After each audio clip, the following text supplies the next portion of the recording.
Pendant que Marc-André installe sa présentation, juste quelques mots, j'ai déjà commencé à introduire tout à l'heure. Donc Marc-André est quelqu'un pour qui j'ai énormément de respect pour son travail, certes, mais aussi pour la capacité, je dirais la facilité qu'il a à transmettre son savoir, à la fois comme un scientifique fondamentaliste, mais aussi comme quelqu'un qui sait très très bien, et au sens noble du terme, vulgariser. Et c'est d'ailleurs une de ses activités favorites, je dirais.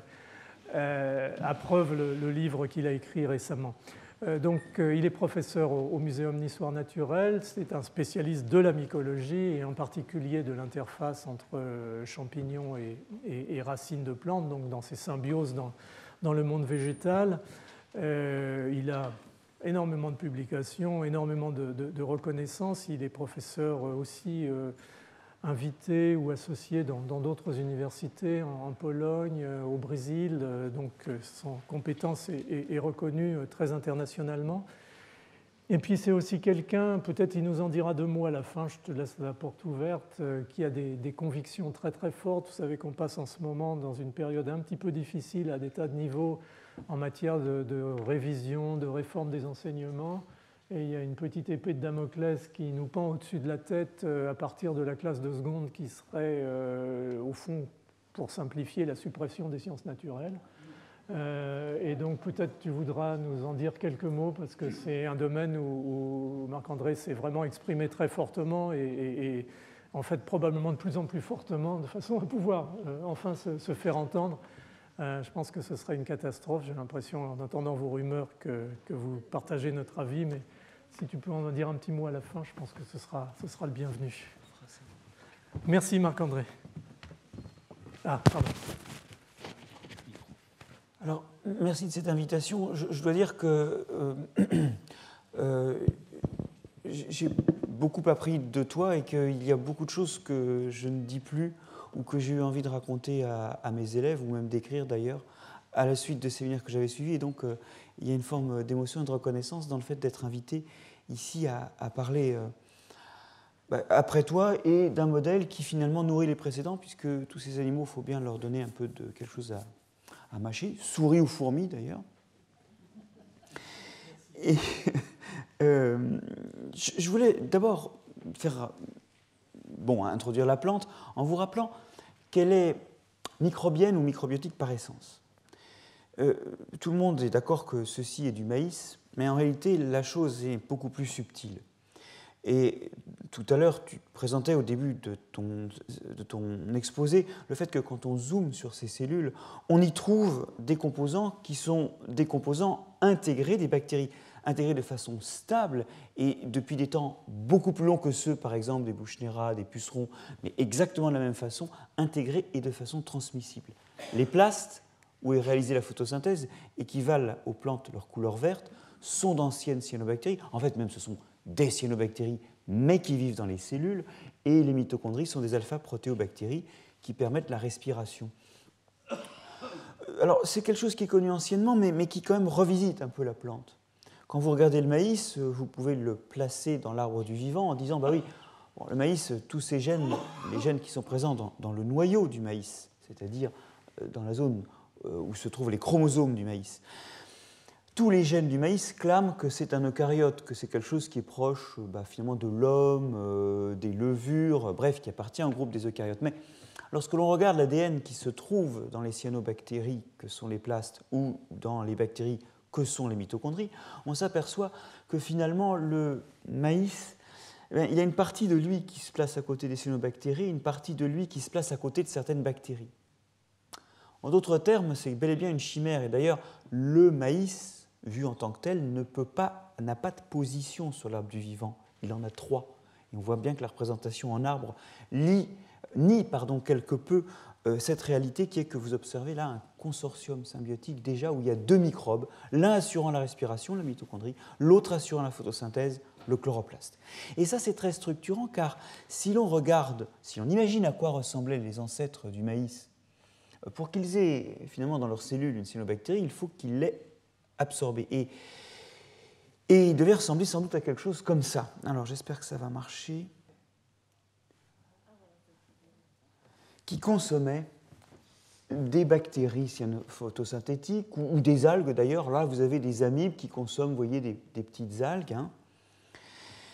Et évidemment, ces ancêtres-là ne pouvaient pas avoir de parois parce que sinon, ils ne pouvaient pas absorber leur proie. Vous avez ici une petite paramécie ciliée où vous devinez en cours de digestion des algues et vous allez voir ce mode de nutrition qu'ont beaucoup d'organismes actuellement encore qui absorbent dans leurs cellules, regardez, qui incorporent des algues, des bactéries photosynthétiques.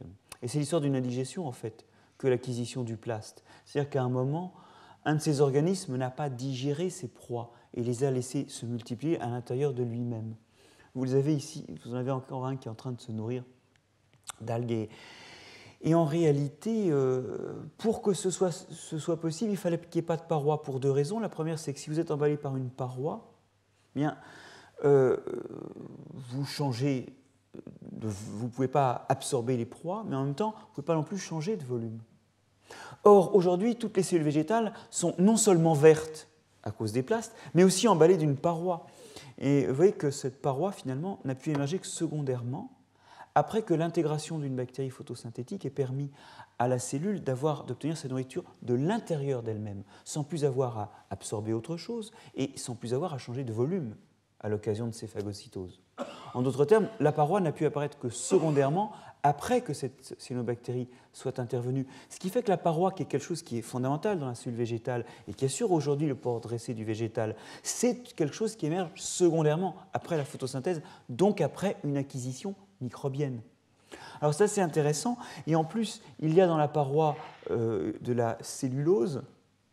Il faut savoir que chez les plantes, la cellulose provient en fait, elle est synthétisée par une protéine qui est dans la membrane de la cellule, une protéine qui est en fait un héritage qui est maintenant codé par des gènes nucléaires, mais qui est en fait une récupération d'un gène de cyanobactérie. Donc la paroi a non seulement été son apparition en tant que capsule protectrice et assurant le port du végétal a été possible après le plaste, mais en plus, un des composants de la paroi est une récupération d'un composant qu'utilisaient les lointains ancêtres libres de ces plastes. En réalité, les gènes qui sont passés des plastes, donc des cyanobactéries qui constituent les plastes, vers le noyau sont nombreux. Et aujourd'hui, dans une plante, vous voyez que le pourcentage de gènes dans le noyau de la plante, qui sont des héritages de gènes transférés du plaste au noyau, est énorme. Vous voyez que 8 à 12% des gènes présents dans le noyau d'une plante, comme Arabidopsis ou le riz, eh bien 8 à 12% de ces gènes sont en fait des gènes issus du plaste. Donc la facture de la plante est très profondément microbienne. Mais bon, c'est un effet de manche, parce que tout ça s'est passé il y a longtemps. Et aujourd'hui, ni les mitochondries, ni les plastes du maïs ne vivent librement. Reprenons le maïs pour du maïs, et arrêtons de financer en regardant de près les cellules, et voyons voir maintenant la couche microbienne qui entoure le maïs lui-même. Alors effectivement, le maïs, ou n'importe quelle plante, est densément colonisé de microbes. Vous avez ici un exemple qui vous montre toute la diversité de bactéries ou de champignons que l'on peut trouver par exemple autour de la racine. En fait, la plante détermine plusieurs compartiments au niveau de ses racines qui sont colonisables par des microbes. Vous avez, à partir du sol, une zone de sol extrêmement influencée par toutes les sécrétions racinaires, ce qu'on appelle la rhizosphère. Vous avez la surface de la racine, où se trouvent d'ailleurs mes bactéries et mes champignons sur ces images, qu'on appelle le rhizoplan. Et puis il y a l'intérieur de la racine, le compartiment racinaire lui-même. Et ces compartiments sont densément colonisés. On sait aujourd'hui identifier ces microbes par l'ADN qu'on peut extraire de ces différents compartiments. Et vous voyez qu'il existe un très très grand nombre d'espèces de bactéries, de champignons ou d'organismes filamenteux proches morphologiquement mais pas évolutivement des champignons qu'on appelle les zoomycètes. Il y a une grande diversité. Une diversité qui d'ailleurs va en décroissant de l'extérieur du sol vers des compartiments de plus en plus internes. Et on retrouve un motif qui était présenté dans l'exposé précédent, qui est cette filtration à partir du sol. C'est-à-dire qu'il y a de moins en moins d'élus au fur et à mesure qu'à partir du sol, les microbes s'avancent vers l'intérieur. Alors, on a donc une diversité qui est grande, mais qui va en s'effondrant de l'extérieur vers l'intérieur, mais elle n'est pas nulle à l'intérieur. Et si on regarde comment se place, oui, je vais passer tout de suite à cette image-là, si on regarde maintenant la composition, alors on a ici des diagrammes qui sont simplifiés où on met des points qui sont des échantillons de sol dont on a étudié la diversité, des échantillons de rhizosphère, dont ce compartiment de sol influencé par la racine et dont on a étudié la diversité, et puis l'endosphère qui est en fait l'intérieur de la racine.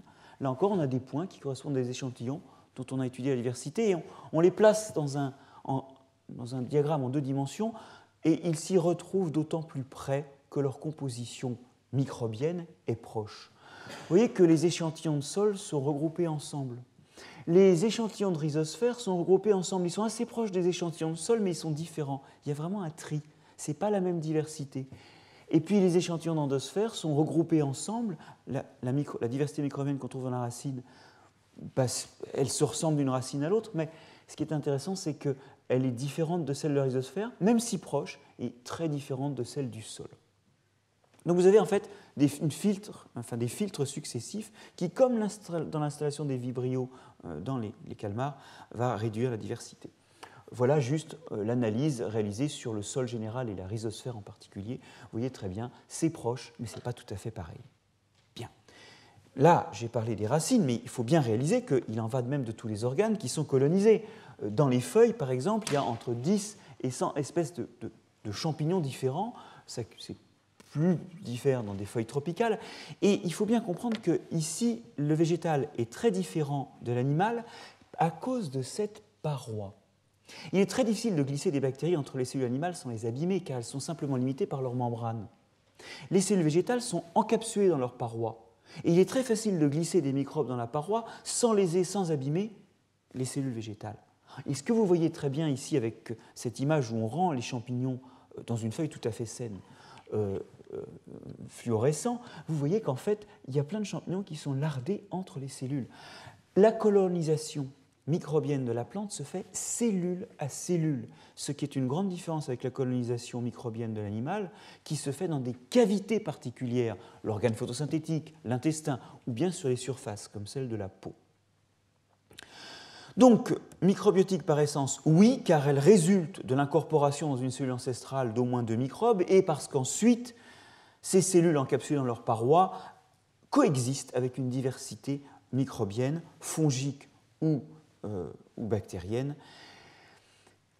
dans tout l'organisme. Maintenant, l'autre point dont je voudrais vous parler, c'est l'aspect de nutrition. En réalité, ce microbiote qui est présent au sein de la plante, il est important dans la nutrition et en témoignent les tentatives vaines d'introduction des pins dans les régions tropicales. Vous savez que les pins, chez nous, sont des plantes pionnières qui poussent très bien sur les pâtures ou les prairies abandonnées. On a essayé de les faire pousser en Amérique et en Afrique tropicale quand les Européens sont arrivés pour refaire des mâts, parce que ça fait de très beaux mâts, les pins.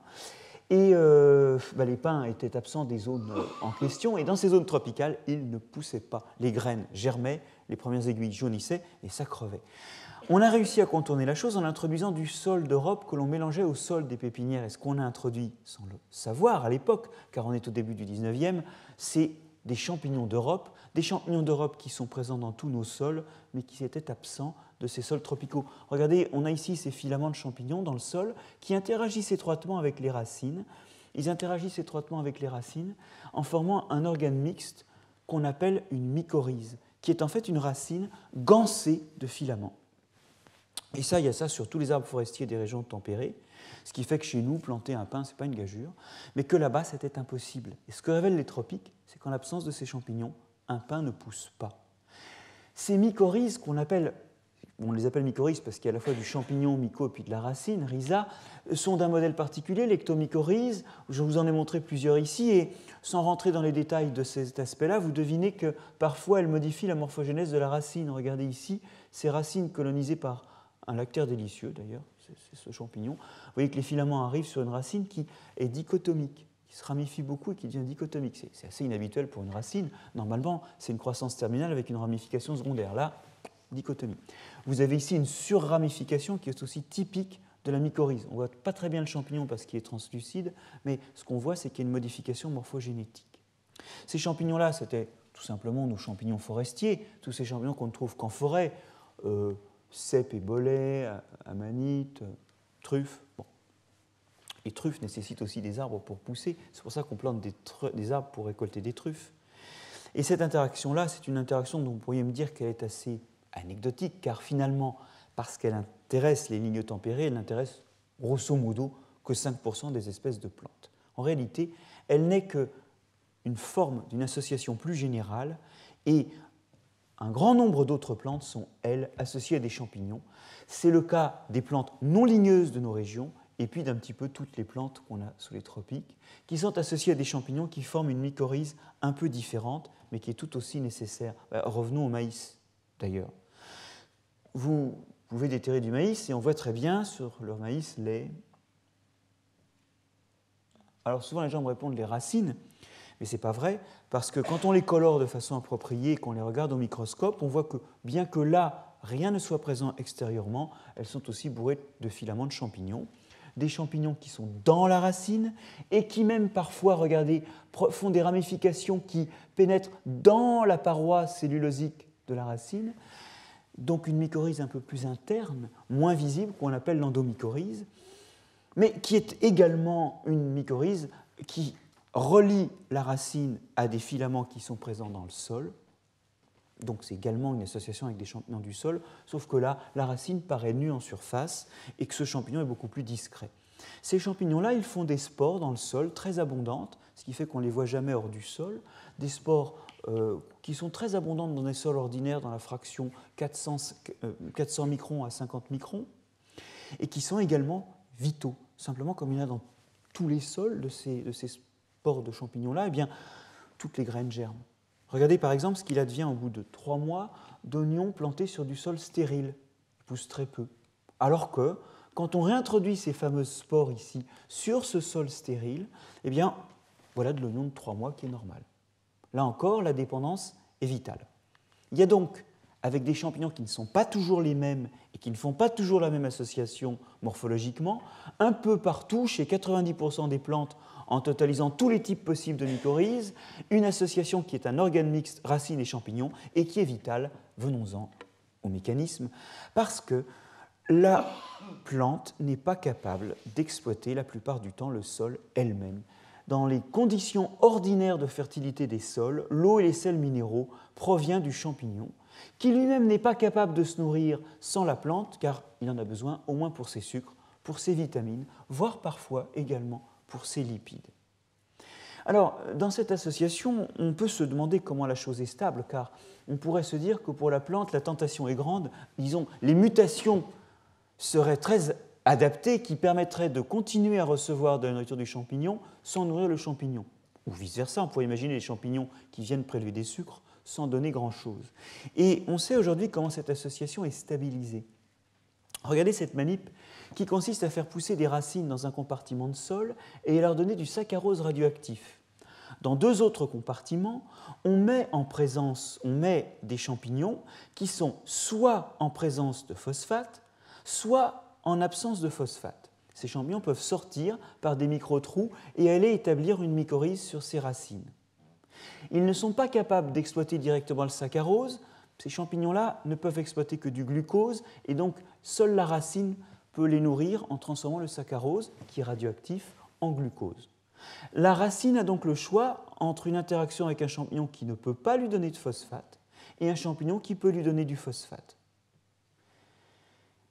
Où va la radioactivité? Où va le sucre? Eh bien, vous voyez qu'au bout de quelques temps, le champignon incapable de donner du phosphore a reçu un peu de sucre, mais le champignon capable de donner du phosphore, car lui en a reçu beaucoup plus de sucre. Il a accumulé beaucoup plus de radioactivité.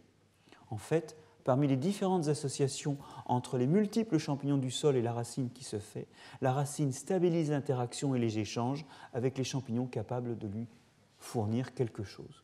Réciproquement, si l'on met dans ce compartiment un champignon qui possède du phosphore et du phosphore rendu radioactif, et qu'on le laisse capable de coloniser dans 2 autres compartiments des racines qui ne peuvent pas sortir de leur compartiment et qui sont soit dépourvues de sucre, soit richement nourries en sucre. Où va le phosphore radioactif? À qui le champignon destine son phosphore radioactif? Il n'y a pas beaucoup à la racine qui est incapable de lui fournir du sucre, car elle n'a pas le précurseur du glucose nécessaire aux champignons, mais beaucoup plus dans le compartiment où le champignon, enfin beaucoup plus dans les racines où le champignon peut trouver du sucre. Là encore, les champignons peuvent interagir chacun avec de multiples racines et stabilisent les échanges avec celles des racines qui effectivement leur fournissent du sucre. Bref, ce choix, cette espèce de marché dans le sol où tout le monde rencontre tout le monde et où se stabilisent les échanges qui marchent, il permet de nourrir pas mal de champignons du sol, au passage, mais aussi de nourrir 90% des plantes incapables d'exploiter par elles-mêmes le sol. Ces associations ont donc un rôle important dans la nutrition des plantes, mais le microbiote des plantes a aussi un rôle protecteur. Revenons d'un peu plus près sur cette association ici que je l'avais appelée une ectomycorhize, où le champignon fait une ganse la racine. Vous voyez très bien en coupe ici les filaments de champignons densément amassés autour de la racine, pénétrant entre les cellules les plus corticales de la racine. Bien.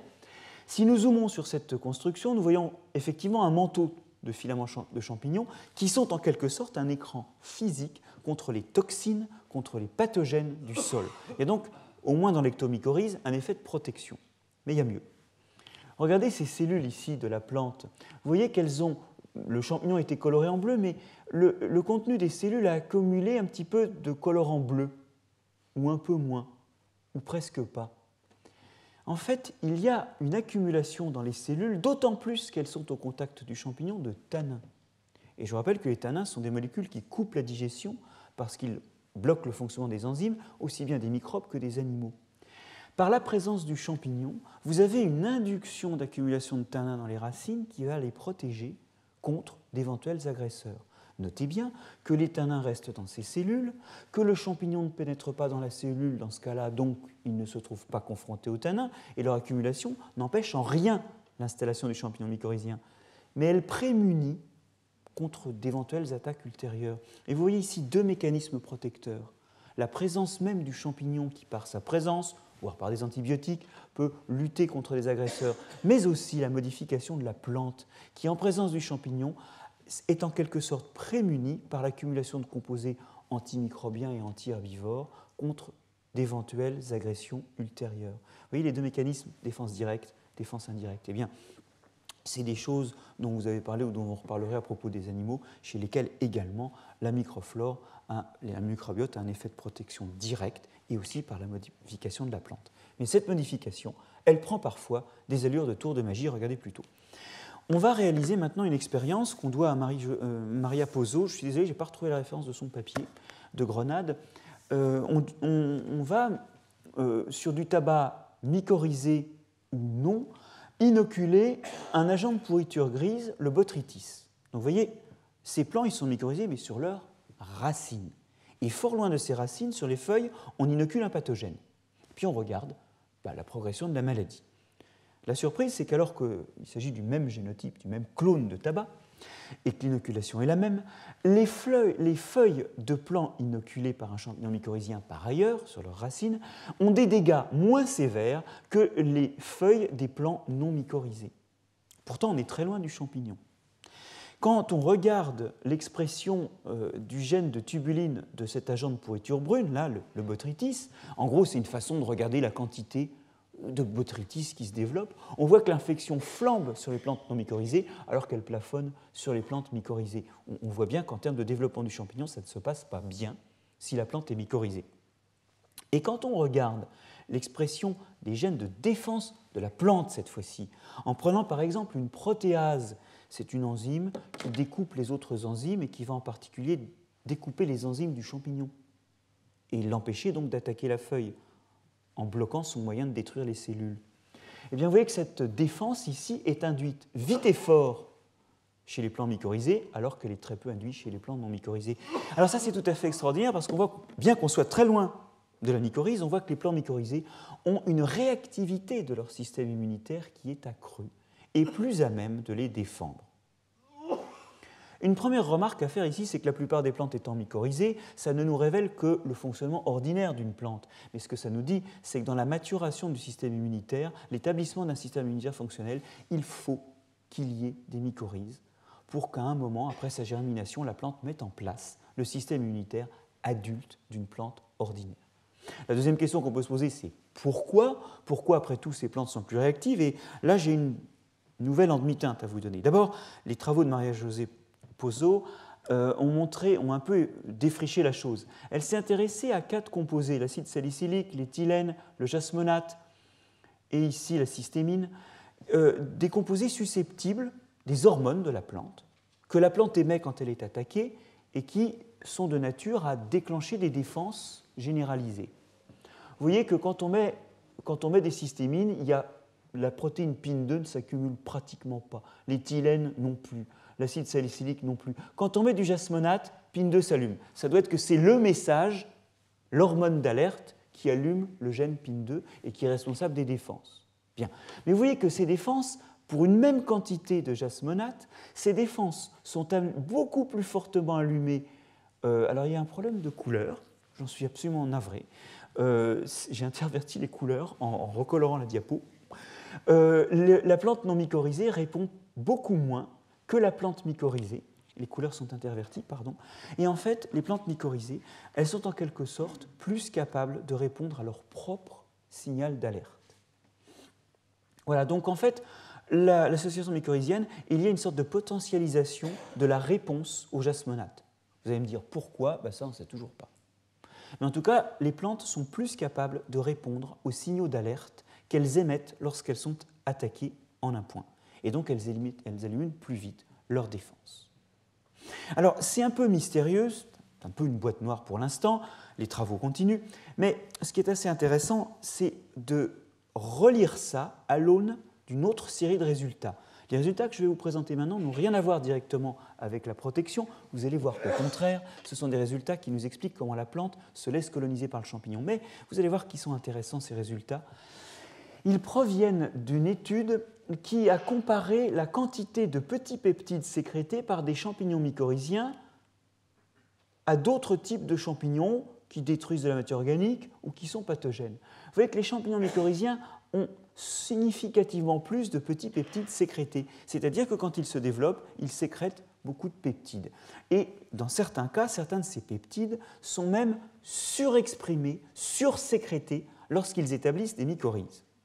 Alors une équipe de Nancy a fait un travail qui consiste à rendre fluorescent le petit peptide numéro 7, qui est un peptide d'ailleurs induit dans les mycorhizes.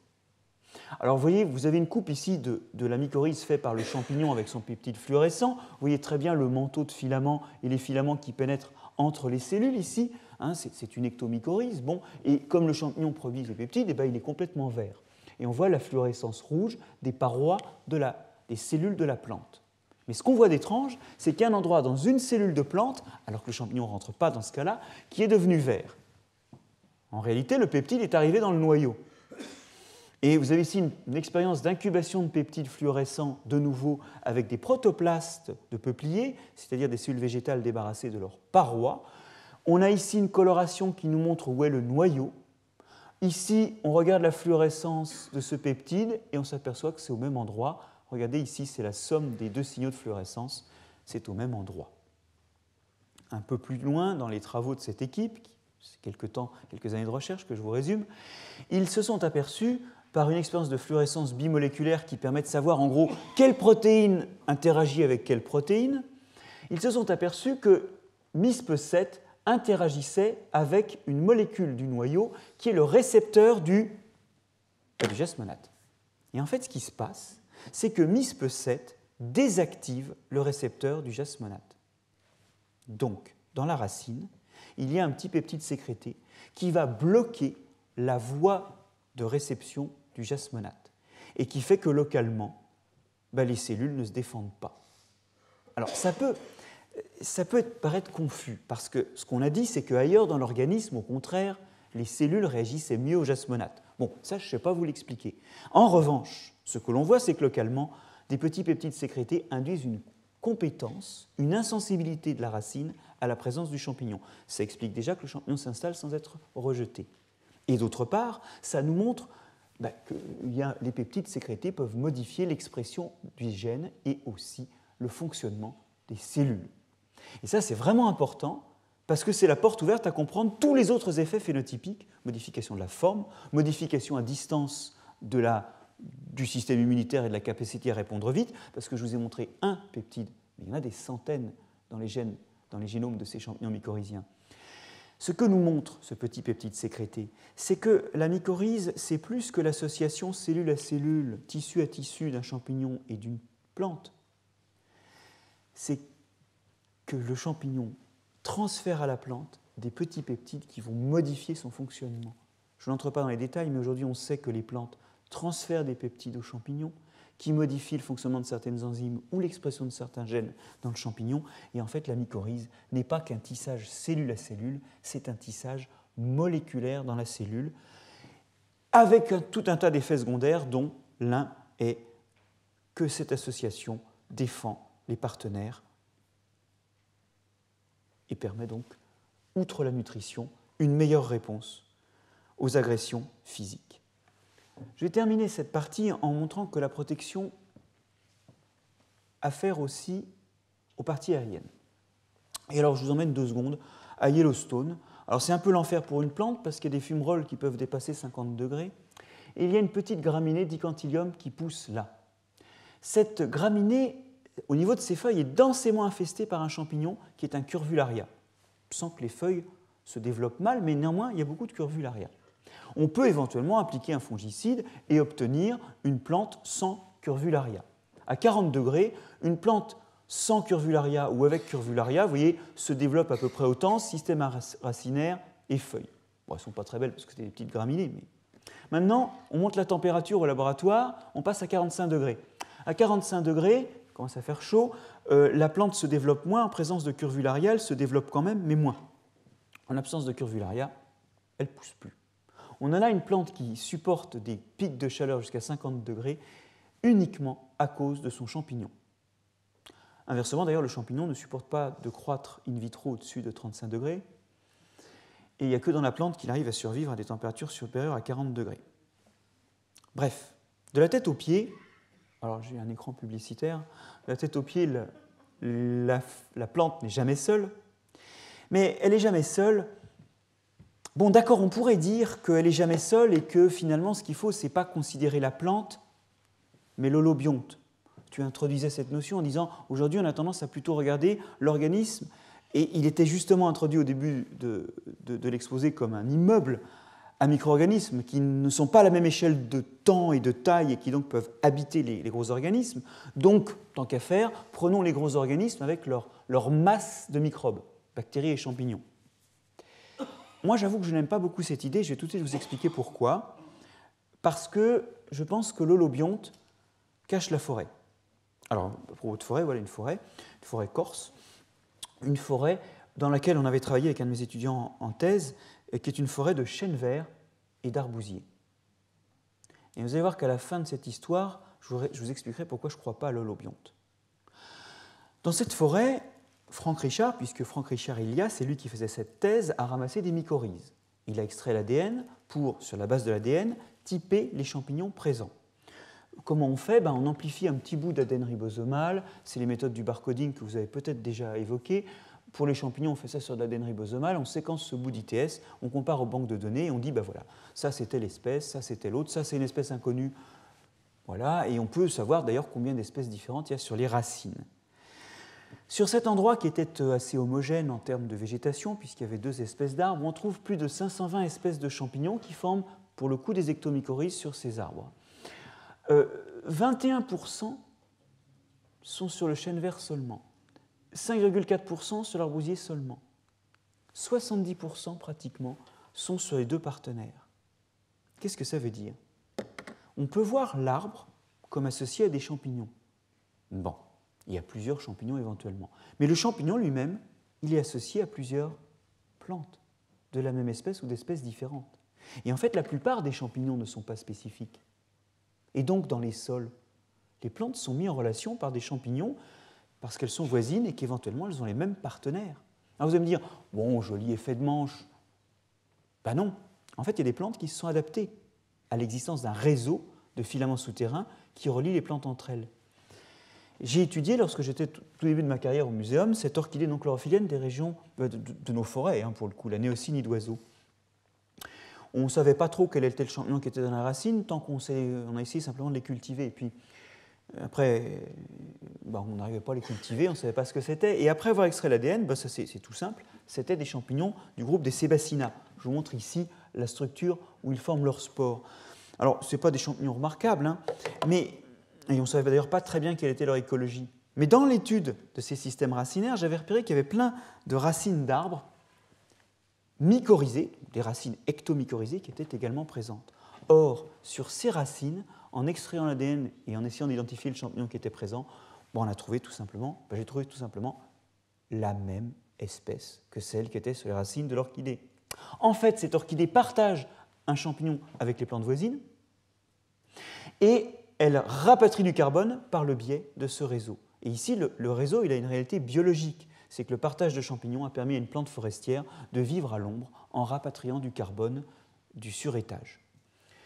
Je vous montre ici une autre plante qui est une Ericacée cette fois, qui est aussi une plante non chlorophyllienne de nos forêts et qui vit de la même façon en partageant des champignons mycorhiziens avec les arbres, dont elle rapatrie le carbone par le biais de ces champignons. Et je vous montre ici une particularité de ces plantes. Elles ont une teneur spontanée en carbone 13 et en azote 15, deux isotopes du carbone et de l'azote très élevés, beaucoup plus élevés que les plantes vertes qui poussent autour. Bon. Et je vous montre cette particularité qui ne veut rien dire en elle-même, parce que cette plante se nourrit de champignons, ces plantes-là font la photosynthèse. Bon. Mais je vous montre cette particularité parce qu'on s'est intéressé aux plus proches parents chlorophylliens de ces espèces non chlorophylliennes. Vous voyez que par exemple, la néocinidoso dont je vous parlais est dans un groupe où apparaissent souvent des espèces non chlorophylliennes, mais un groupe comportant des espèces vertes. Et on se dit, quand on voit un groupe comme ça, où les espèces non chlorophylliennes sont apparues à plusieurs reprises, on se dit, oh là là, mais il n'y aurait pas une prédisposition dans ce groupe-là à devenir non chlorophylliens? Étudions donc les espèces vertes. Alors regardons de près ces espèces vertes qui sont voisines évolutivement des espèces non vertes. Alors je vais juste vous le faire avec un groupe d'orchidées, je pourrais vous le faire avec plein d'autres groupes qu'on a étudiés, regardez bien. Regardons ces plantes proches évolutivement des espèces hétérotrophes de tout à l'heure et étudions sur le même site leur teneur isotopique. Mes orchidées vertes, regardez, elles ont des teneurs isotopiques en carbone 13 et en azote 15 qui sont intermédiaires entre celles de plantes chlorophylliennes et de plantes non chlorophylliennes. En fait, elles sont déjà un peu en train de se nourrir du réseau mycorhizien. Et quelque part dans l'évolution, vous n'avez ici que des plantes qui virent à ne se nourrir plus que du réseau. Alors, c'est vrai pour certaines orchidées vertes proches des espèces non chlorophylliennes, c'est vrai aussi pour certaines Ericacées comme les pyrroles proches d'Ericacées non chlorophylliennes. Ce sont des plantes qui se nourrissent de leur photosynthèse et du réseau. Donc vous voyez, le réseau, il a réellement un rôle. Je ne vais pas m'étendre plus longuement sur ces travaux qu'on a faits, mais je voudrais vous convaincre une dernière image pour enfoncer le clou. Sur ces espèces vertes, on voit des fois survivre pendant plusieurs années des individus non verts. Je ne résiste pas à l'envie de vous en montrer un autre. Là, c'est une plante qui est un peu d'anthocyane. Du coup, quand elle perd la chlorophylle, elle est un peu rosée. Cette plante-là, on l'a suivie pendant 3 ans. Cette plante-là, on l'a suivie pendant 15 ans. Donc, elles survivent très bien et elles nous montrent que ces plantes-là sont vertes, font de la photosynthèse, d'accord, mais elles sont déjà en partie nourries par le réseau mycorhizien. Il y a un réseau qui unit les racines des plantes voisines et qui peut être au moins le site de transfert de nutriments. Et alors là, vous vous dites, mais l'holobionte, il est où? L'holobionte, c'est de dire que la plante, ce n'est pas suffisant, il faut lui rajouter ses symbiontes. Par exemple, ces champignons mycorhiziens. Mais on vient de le voir, ces champignons mycorhiziens sont aussi mycorhiziens d'autres arbres ou d'autres plantes autour, qui les aident à se nourrir, qui les aident à se développer, qui d'ailleurs peuvent même faire transiter des choses vers la plante focale par le biais de leurs filaments. Mais ces plantes sont aussi associées à d'autres champignons qui sont importants pour que cette plante se développe et ait tous les effets qu'on vient de dire. Et puis ces champignons sont associés à d'autres plantes. Bon, alors je vais arrêter, mais vous sentez que c'est en train de prendre en bloc cette histoire. Quelles sont les limites de l'holobionte? Ça se voit moins quand ce sont des clones de bactéries qui colonisent 2 souris ou 2 plantes, mais c'est le même clone, quelque part. les plantes sont aussi dans des grands réseaux d'acariens protecteurs, des réseaux de pollinisateurs, le même pollinisateur pouvant polliniser plusieurs plantes. En réalité, ce que l'on voit, c'est que le vivant peut être vu comme un réseau. Et ça, c'est une chose assez importante, car au fond, l'holobionte est une façon de sauver la notion d'organisme dans une époque où la notion d'organisme est un peu mise en péril, au sens d'entité autonome, par l'importance que prennent les micro-organismes qui l'habitent. Pour moi, l'holobionte est une façon de sauver l'organisme dans une époque où la science est en train de nous crier que le fait d'importance, c'est l'interaction. Et je dis souvent qu'il n'y a pas d'organisme, mais que des interactions. C'est juste une façon de promouvoir une autre vision du réel, car on peut voir le monde comme étant fait d'organismes. On peut aussi voir le monde comme étant fait d'interactions, et dire que l'holobionte est peut-être moins important que le fait que beaucoup de choses interagissent entre elles, et qu'il faut de plus en plus, comme tu le disais tout à l'heure, faire de l'écologie pour arriver à comprendre la physiologie. En d'autres termes, on ne sait pas vraiment ce qu'est le monde, nous ne le saurons jamais. Nous avons des représentations du monde. Et tout comme les physiciens savent utiliser une particule ou une onde pour représenter la lumière, eh bien nous pouvons représenter le monde vivant comme étant fait d'organismes. Et ça fait 150 ans qu'on essaie d'en tirer toute la valeur heuristique, toutes les découvertes, toutes les conséquences. Donc c'est bon, on l'a exploré. On peut aussi représenter le monde comme des interactions. Et cette vision du monde comme des interactions, et où la recherche d'entités autonomes n'est plus vraiment quelque chose ni de mise, ni vraiment heuristique, eh bien, c'est réellement ce qu'on sent en train d'émerger prodigieusement dans la biologie du début du XXIe siècle, et c'est ça que je voulais vous dire.